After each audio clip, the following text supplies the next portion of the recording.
और मैं इसकी ना 5 बॉटल्स जो सी है ना वो पी चुकी हूँ। तो ये भी बता दूँ आपको कि अंगूर खट्टे हैं, ताकि जब मैं कोई चीज़ लेती हूँ ना तो आप लोगों के साथ शेयर करूँ। तो जी बस अल्लाह ही बचाए। और आपने 1 बाय 1 सारे जो करेले हैं। तो जी आज ना बहुत ही दिनों के बाद आयान के लिए सीरियल्स बनाए थे। पहले तो वो रोज़ खाता था, लेकिन उसकी एक आदत है कि जब वो एक चीज़ खा खा कर बोर हो जाता है ना तो फिर उसको छोड़ देता है। लेकिन आज फिर उनका दिल कर रहा था तो मुझे बोल रहे हैं मामा मेरे लिए आज सीरियल्स बनाओ। तो ब्रेकफास्ट में मैंने उनके लिए सीरियल्स बनाए। और आज उनकी जो है ना वो स्पोर्ट थी, पी था, तो उन्होंने यूनिफॉर्म नहीं पहन के जाना था, नॉन यूनिफॉर्म डे था।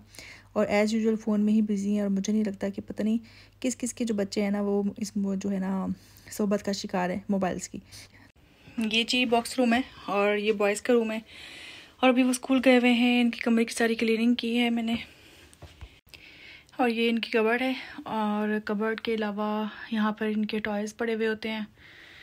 और ये एक बॉक्स है, इसमें भी टॉयज़ ही हैं। इसको टॉयज़ खेलने का बहुत ज़्यादा शौक़ है, लेने का।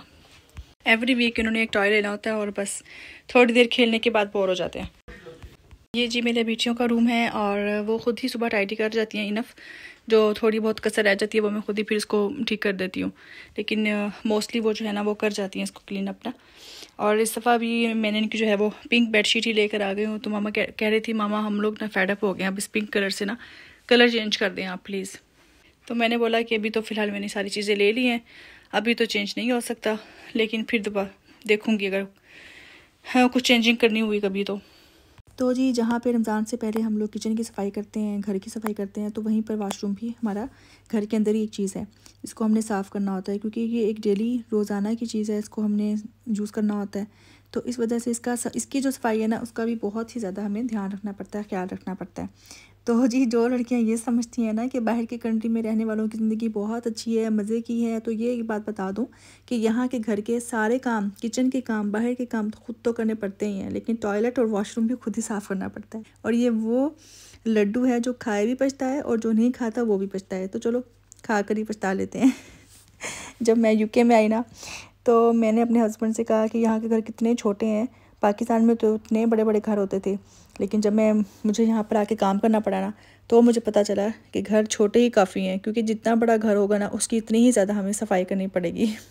अच्छा मैंने ना जो टब था इसके ऊपर भी स्प्रे फेंका था, सिंक के ऊपर भी स्प्रे फेंक दिया था, और जो इटालियन वॉशरूम था उसके ऊपर भी स्प्रे फेंक के, उसके जो शीशे थे उसके ऊपर भी स्प्रे अच्छे तरीके से फेंक कर उनको सबको स्क्रब कर दिया था, रगड़ रगड़ के उनको मैंने साफ़ किया था। और उसके बाद गर्म पानी के साथ ना मैंने इनको अच्छे तरीके से साफ़ करके ना फिर एक स्पंज के साथ कपड़े के साथ ना इसको मैंने अच्छे तरीके से क्लीन कर दिया था। यहाँ पे शैम्पू वाला जो खाली हुए थे, बच्चे तो फेंकते नहीं, मुझे ही फेंकने पड़े। और यहाँ वाशरूम में मैंने एक टैबलेट फेंकी थी ताकि अच्छी सी खुशबू आए। और ना रात को ही ना मैंने टॉवल्स की मशीन लगा दी थी और सुबह तक देखें बिल्कुल ड्राई हो गए हैं। वैसे तो मेरे पास ड्रायर है, इसको मैंने ड्रायर में ही ड्राई किया था, लेकिन फिर भी इनको एक दफ़ा ना रेडिएटर्स के ऊपर डालना पड़ता है ताकि एक स्मेल सी ख़त्म हो जाए इनकी ना। और ये देखें कितना नाइस अब लुक लग रहा है, सारा का सारा जो है ना वॉशरूम कितना क्लीन अप हो गया। ब्रश जो है वो मैंने अच्छे तरीके से लगा दिया था। बेसिकली यहाँ पर ना बच्चे जो हैं वो सब ब्रश इधर ही करते हैं, क्योंकि मैं रूम्स में बिल्कुल भी उनको ना हेयर ब्रश नहीं करने देती हूँ, क्योंकि बाल उनके लंबे लंबे से हैं तो फिर कारपेट्स के अंदर घुस जाते हैं और फिर निकालना बड़ा डिफिकल्ट हो जाता है, और हुवर लगाने से भी ना वो मुश्किल से ही निकलते हैं। तो बस ब्रश लगाने के बाद मैंने लगा दिया था मोप, और ये देखें लास्ट टच। तो बस घर का काम ख़त्म करने के बाद ना मुझे आइकिया जाना था, लेकिन टाइम इतना ज़्यादा हो गया था काम करते करते, तो हस्बैंड कहने लगे कि अब आइकिया जाने का टाइम तो हो गया ख़त्म, क्योंकि 30 मिनट्स लगेंगे जाने में, 30 मिनट्स लगेंगे आने में, तो तुम ना इधर चली जाओ, रेंज पे चली जाओ, जो यहाँ से लेना वो ले लो। तो मैंने सोचा कि चलो यही गनीमत है, इसी में गनीमत समझ कर मैं चली गई। और मेरे पास एक ना बड़ा सारा पॉट सा था और डेकोरेशन पीस ना, तो उसके अंदर मुझे कुछ रखना था, तो समथिंग जो मुझे अच्छा लगता। और इसके अलावा ना किचन की जो घड़ी थी ना उसके सेल ख़त्म हुए हुए थे, वो भी मुझे लेने थे। और ये देखें जी डिस्पेंसर, ये मेरी ख्वाहिश थी, मैंने लेना था, और जब मैंने यहाँ पे देखा रेंज पर मैं इतना खुश हुई ना, और मैंने डिसाइड कर लिया कि ये तो मैंने लेना ही लेना, जो मर्ज़ी हो जाए। और वैसे भी ना रमज़ान शरीफ में बहुत ज़्यादा इसकी ज़रूरत थी मुझे ना। मैंने अमेज़न पे देखी हुई थी, लेकिन प्राइस का डिफरेंस था काफ़ी ना। और ये चेयर मुझे इतनी पसंद आई ना, कलर इतना नाइस था, लेकिन बस स्पेस नहीं है घर के अंदर, क्या करूँ। अच्छा यहाँ पे ना गाड़ी में ना पान पड़ा हुआ था, मीठा पान, मुझे देख के इस कदर एक्साइटमेंट हुई ना। अब मुझे लगता है कि 20 ईयर्स के बाद मैंने पान देखा है, और मैं इतना खुश हुई देखकर, तो मैंने अपने हस्बैंड से कहा ये तो मैं खाने लगी हूँ।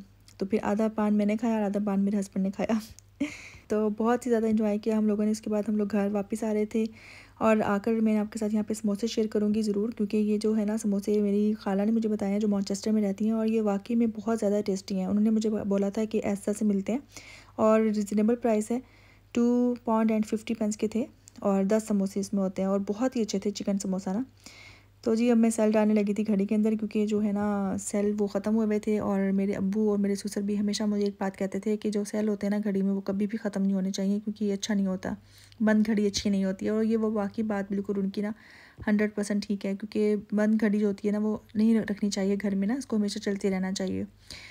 तो इसके बाद जनाब अब हम लोग जो है ना वो डिस्पेंसर की करेंगे ओपनिंग, क्योंकि मुझे बहुत अच्छा लगता है, तो मुझे एक खुशी सी महसूस होती है। तो ये जी देखें आपके सामने है, तो इसको हम निकालते हैं बाहर। इसके साथ स्टैंड भी था, ये मज़े की चीज़ है कि इसका उन्हें स्टैंड भी दिया हुआ था, क्योंकि जो मैंने अमेज़न पे देखा था ना उसकी अच्छा प्राइस में भी डिफरेंस था, क्योंकि ये मैंने लिया है 20 पाउंड का, आई थिंक यस 20 पाउंड का लिया था, और अमेज़न पे 25 पाउंड का लगा हुआ था। और इसके अलावा जो पोस्टिंग थी वो अलग से थी, और फिर भी रिस्क भी था कि जी पता नहीं सही सलामत वापस आता है कि नहीं आता, हमारे पास टूटा हुआ तो नहीं होगा। ये साथ में एक्सेसरीज थी, और ये एक चौक भी था इसके साथ ना लिखने के लिए, ताकि इसके ऊपर आप लिख दो कि इसमें क्या चीज़ है। तो ये भी बड़ी मज़े की चीज़ थी ना, अपना बचपन याद आ गया जब हम लोग ब्लैक बोर्ड के ऊपर लिखा करते थे स्कूल में।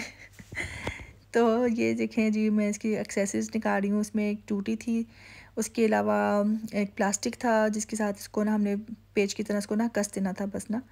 तो मैं अब ये सोच रही थी कि पता नहीं मेरा इसमें हाथ जाएगा कि नहीं जाएगा, लेकिन फिर शुक्र है कि मेरा जो है ना हाथ क्या पूरा बाजू चला गया, और मैंने इसको ना टैप को उसमें टाइट किया। तो इसमें ओपन और जो है क्लोज़ का जो है निशान लगा हुआ था, बस उसका ध्यान रखना है आपने, उसको रख कर तो उसको आपने टाइट कर देना। बस इसी तरह मैंने सेकंड डिस्पेंसर को भी जो है टैप लगाई है, और ये देखिए स्टैंड के ऊपर, और कितना नाइस लग रहा है, कितना ज़बरदस्त। अब जो भी आप इसमें बनाएंगे ना इंशाल्लाह रमज़ान शरीफ में ज़रूर शेयर करूँगी आपके साथ, जब भी इसमें कुछ बनाऊँगी इसके ऊपर लिखूँगी चाक के साथ। तो जी अब फ़र की ओपनिंग की बारी आ गई है, तो उसको खोलते हैं। और ये जो है ना मेरा पॉट है, और ये किसी ने गिफ्ट दिया था, तो ये खाली था तो अच्छा नहीं लग रहा था ना। तो फिर जब मैं रेंज पे गई ना तो सेम कलर के मुझे फ़र मिल गए, और आजकल इसका इतना ज़्यादा फैशन हुआ है, टिकटॉक पे हर जगह पे नज़र आ रहा है। तो वैसे भी जो है ना मुझे इसकी जो है पॉट की ना समझ नहीं आ रही कि इसमें को रखूँ कहाँ। तो फ़र तो मैंने इसमें रख दी, तो यहाँ पे मैंने कॉर्नर पे रख दिया था, यहाँ पे अच्छा लग रहा है पड़ा हुआ, आई थिंक सो, क्योंकि स्पेस नहीं थी तो मुझे लगा कि यहाँ पे ही बेस्ट लग रहा है, गुड लग रहा है। तो आप मुझे बताइएगा कि यहाँ पे पड़ा हुआ अच्छा लग रहा है या नहीं लग रहा। कमेंट्स करके ज़रूर बताइएगा मुझे। तो जी अब कीमे करेले की रेसिपी जो है वो हाजिर है। करेले छीलकर मैंने इनका जो छिलका था ना उसको ज़ाया नहीं किया, और अब कीमे के अंदर मैंने ना प्याज, टमाटर, रेड चिली, और एक चम्मच रेड चिली फ्लेक्स, नमक, अदरक लहसुन की paste, coriander powder 1 table spoon, हल्दी आधा चम्मच डाल दिया, और उसको पकने के लिए मैंने छोड़ दिया। ठीक है, और इतनी देर में साइड पे जो करेले के छिलके थे ना इनको आपने फ्राई कर लेना है, और जब ये थोड़ा सा कलर चेंज कर दें तो इसको कीमे के आपने अंदर डाल देना है, और इसको आपने पकने देना है। तो जितनी देर तक ये पक जाएगा अच्छे तरीके से, तो देखें हर चीज़ बिल्कुल यकजान हो गई है। तो आपने क्या करना है कि आपने ना इसमें से आधा जो कीमा है ना वो सेपरेट कर लेना। आधा कीमा सेपरेट करना है क्यों है वो मैं आपको बताऊँगी। अब बताती हूँ कि करना क्या है। आपने स्मॉल साइज़ के जो है ना वो करेले ले लेने हैं, ठीक है, स्मॉल साइज़ के करेले लेने हैं, आपने बड़े साइज़ के नहीं लेने हैं, ठीक है। और उसके अंदर कीमे की जो फिलिंग है ना वो आपने कर देनी है, और एक धागे के साथ, थ्रेड के साथ आपने इन करेलों को बांध देना है। अगर धागे नहीं है तो टूथपिक्स के साथ आपने इनको बाइंड कर देना है। और इसी तरह आपने ना जितने भी जो है ना करेले उनकी ना आपने फिलिंग करते रहना है, ठीक है। फिर इन करेलों को आपने जो है वो क्या करना है कि आपने इनको फ्राई करना है, इतना फ्राई करना है कि जो इनका कलर है ना वो चेंज हो जाए। अच्छा, इस तरीके से ना आपने करेलों को बाइंड कर लेना है। ये देख इनको आपने हॉट ऑयल के अंदर डाल देना है, और उसके बाद आपने इनको ना वक्तन फ़वक्तन ना फ्लिप करते रहना है, ताकि हर तरफ से ना एक ही जैसा कलर आए। ये ना हो कि कहीं से ज़्यादा ब्लैक हो जाए, कहीं से आपको ग्रीन नज़र आ रहा हो। तो हर जगह से ना ये बिल्कुल गला हुआ होगा, और फिर आपने ना जब देखेंगे ना तो ये हो गया डन, तो आपने इसको करेलों के अंदर डाल देना है। और वही वाला ऑयल जिसके अंदर आपने करेले तले थे वो वाला ऑयल मैंने इसमें ऐड कर दिया, और इसके ऊपर डाला है जी कोरिएंडर, और ग्रीन चिलीज़ भी डाली थी, वो नज़र ही नहीं आई, पता नहीं कहाँ चली गई। तो जी अब बारी आ गई है इनकी कोलेजन की, और मैंने एक ही व्लॉग में इतना कुछ बता दिया है, तो स्किन का क्यों ना बताऊं, वरना स्किन नाराज़ हो जाएगी और कि मेरा ख्याल क्यों नहीं रखा। तो पहले कोई कोलेजन को जानता ही नहीं था सीरियसली, लेकिन अब जहाँ जाओ हर जगह पे आपको कोलेजन की कोई ना कोई चीज़ नज़र आ जाएगी, कोई किसी न किसी ब्रांड में आपको ये नज़र आ ही जाएगी। तो मैंने जो है ना ये तजुर्बा किया, और आखिर मेरा जो तजुर्बा है वो इसके ऊपर एंड हुआ है। ये बहुत ही ज़्यादा इफ़ेक्टिव है, और इसमें हाइलोरेनिक एसिड अच्छी खासी मिकदार में है, और मुझे इसका अच्छा खासा फ़र्क महसूस हो रहा है, स्किन के ऊपर एक अच्छा सा ग्लो आ गया है। तो अच्छा, इसको लेना कब है? आपने इसको लेना है उस वक्त है जब आपने अपना मेन मील खाना है ना, उस वक्त आपने इसको टेक करना है, 1 अपनी बोतल ले लेनी है, ठीक है। और हाँ, आपने इसको ना फटाफट पी जाना है, क्योंकि स्मेल जो सी ना वो बहुत अच्छी नहीं है। क्योंकि मेडिसिन टाइप ही है तो इस वजह से स्मेल अच्छी नहीं है। बस इसे अपनी इस पूरी बॉटल को ना फटाफट आपने पी जाना है, ठीक है। तो आज का व्लॉग यहीं पर ख़त्म करते हैं, इंशाल्लाह मिलेंगे नेक्स्ट व्लॉग में। उस वक्त तक के लिए अल्लाह हाफिज़।